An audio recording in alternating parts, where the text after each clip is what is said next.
I'm Hartwell Carson, your French Broad River keeper, and I'm standing here on the Craven Street River access on the French Broad River after 2 days of pretty steady rain, and the river is predictably chocolate milk colored and polluted.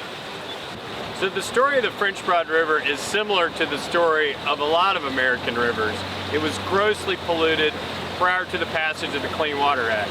Wilma Dykeman, who wrote the book The French Broad River, said the river was too thick to drink and too thin to plow. The passage of the Clean Water Act led to dramatic water quality improvements in the French Broad River as well as around the country.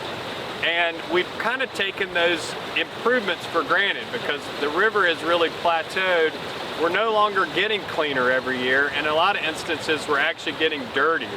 A lot of that pollution is coming from runoff. It's after rain events like this, you have runoff from agriculture land, you have runoff from construction sites, and you have runoff from urban areas such as the city of Asheville and the city of Hendersonville that create the problem that we see here, which is a river that is really too polluted to swim in and not meeting the goals of the Clean Water Act to be fishable and swimmable. And because of that, we started thinking bigger. What do we really need to do to make sure the river is clean now, but also clean for future generations?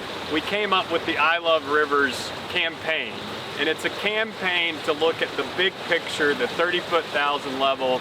What do we have to do to make sure we're protecting our waterways? After launching the I Love Rivers campaign this summer, our first action was to call on the city of Asheville to set up a stormwater task force.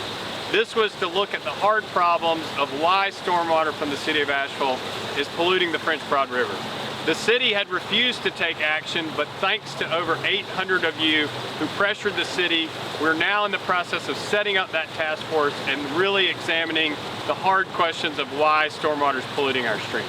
Setting up the Stormwater Task Force was our first victory, but we're going to continue to roll that momentum into looking at bigger and better changes, including better spill notification so we know when we're swimming or recreating in sewage contaminated water, support for agriculture so we're fencing cattle out of stream, better stormwater regulations across the board, increased fines for sewer overflows, all the things that we need to do to make sure that our waters are fishable and swimmable, and we finally meet the goals of the Clean Water Act. But we can't do that work without your input, so thank you for your support.